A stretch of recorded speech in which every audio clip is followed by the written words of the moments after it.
Hi ladies, happy 50s day. Hope you're all enjoying Spirit Week. So in this video, I hope to talk about the notes about the anointing of the sick, and then while we're in class, we'll be talking about healing and some other kind of connections to the sacrament of anointing of the sick. Okay, so first of all, I think that we'd all agree that we all can find times where we need healing, and sometimes this healing is physical, sometimes it's psychological, sometimes it's spiritual, but it's just a reoccurring theme in our life that sometimes we're not feeling well or we're struggling a little. Okay, so we can find the roots for this sacrament in the Bible. There are obviously all these times where Jesus performed all these miracles. The types of miracles Jesus performed are really three different types: exorcisms, healing miracles, and nature miracles. An exorcism, of course, would be when Jesus expelled demons out of someone. And a great example of this is a story called the Gerasene demonic. It's spelled Geresene, and then demonic is Demoniac. And in this story, there's a man who, according to the story, has a legion of evil spirits inside of him. And so Jesus casts off these evil spirits onto this pack of pigs that are nearby. And once the evil spirits are in the pigs go running and jumping off a cliff. So that's a pretty dramatic story or example of Jesus expelling demons.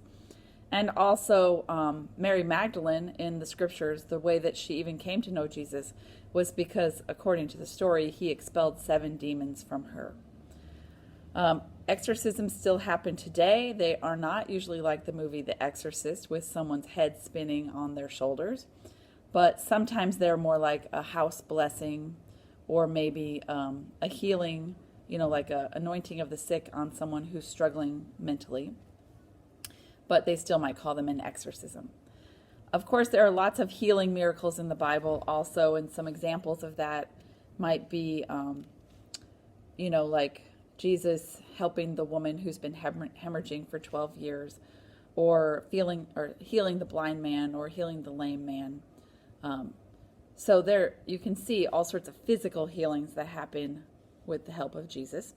And then the nature miracles also do kind of connect with the anointing of the sick. For example, when Jesus raised Lazarus from the dead, that showed his power over death. And he brought him back to life, walking on water, calming of the storm, or other nature miracles too. Okay, so on the next slide, it's talking about the history of the anointing of the sick. And of course, this goes back to Jesus, who anointed and healed many people. And often when he did this, it included the laying on of hands. And then the apostles were kind of commissioned by Jesus to do this, and this was passed on to them.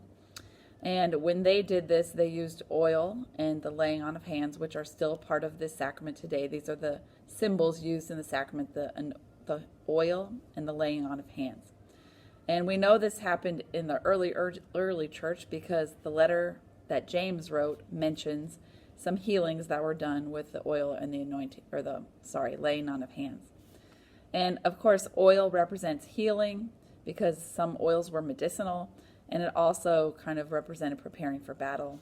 And then the laying on of hands, of course, symbolizes the conferral of power or passing on power from one person to the next. In this case, the power would be a healing power.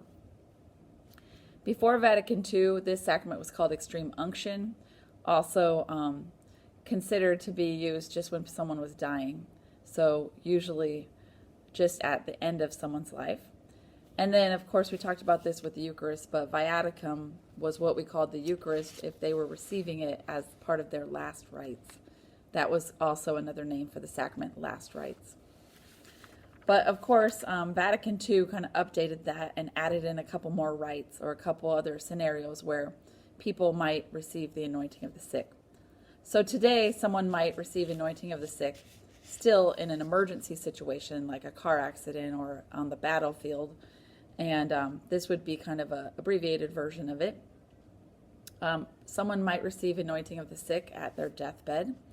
I personally have been at a couple people's deathbed when they have received the anointing of the sick. And it's been a beautiful experience, mostly because of the communal aspect of it, meaning all of the family members, all the loved ones are gathered around while they receive it. And you know that this person is going to be, transitioning from this life to the next soon. And it's very emotional, but also a beautiful thing to experience together. And it can also happen during Mass. And again, this was added in at Vatican II, but the church now recognizes that there's all sorts of healing that people need. And so having a healing Mass where anyone who needs any kind of healing can come forward has been added in, and it's a kind of a beautiful thing. And anyone who wants the anointing of the sick comes forward and receives it at Mass. Again, the principal actions and symbols are the laying on of hands and the anointing with oil. And usually what they use would be chrism or the oil of the sick, all of which are blessed at the chrism Mass during Lent. And of course, the correct words have to also be said, as is true with all the sacraments. So there's a plethora of people who can be anointed today. Of course, anyone who's seriously ill, who might be dying. You might receive the anointing of the sick before you go in for any major surgery. Any child who's really ill and is over the age of reason could receive the anointing of the sick. If someone passes out and loses consciousness, they might receive this.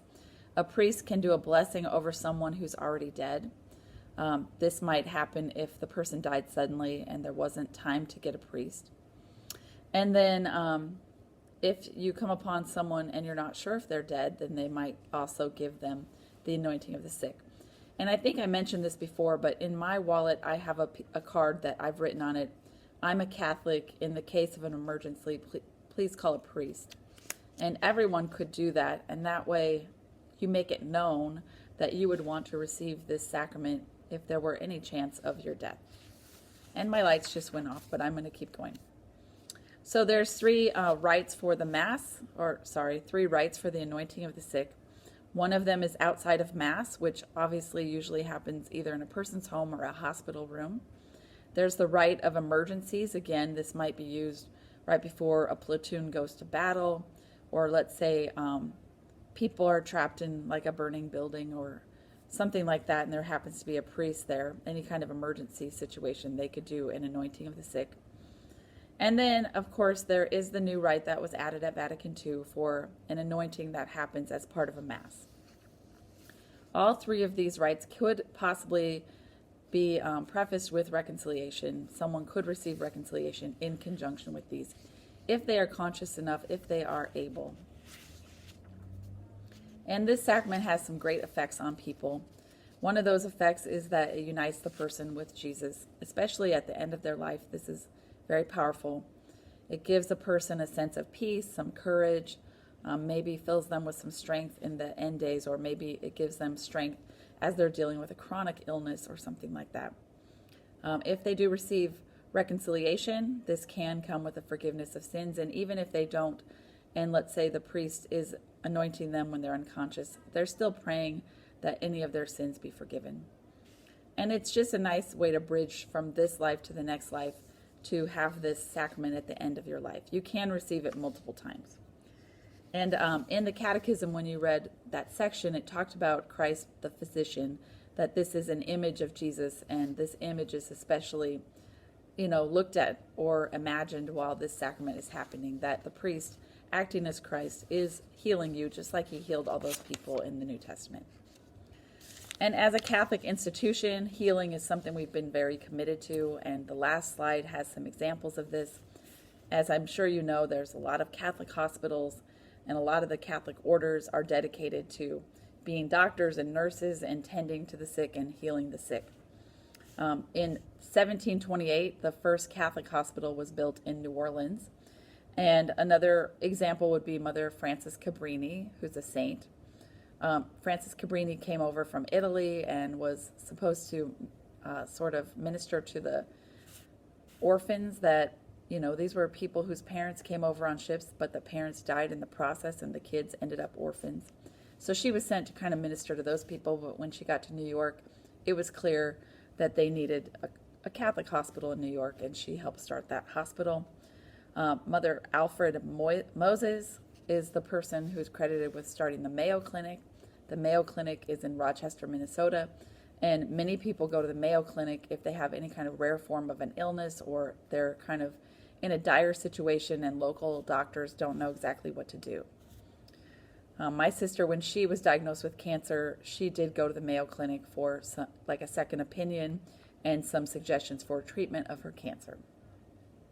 And then, of course, in particular, the Sisters of Mercy, who I think you know this, but they take a fourth vow of service, have been dedicated since the time Catherine McAuley opened in the house on Bagot Street to help sick women in particular. But since that, inauguration of the Sisters of Mercy, they have built many hospitals, but especially in the United States. Here in Omaha, Bergen Mercy Hospital was started by the Sisters of Mercy, and in Council Bluffs, Mercy Hospital was also started by them. And so when a woman became a Sister of Mercy, she was most likely either a teacher or a nurse. Today they have lots of different ministries, but in the beginning that was most likely the case. So, of course, we'll talk more about some of this in class, but I hope that gives you a good sense of the sacrament of anointing of the sick.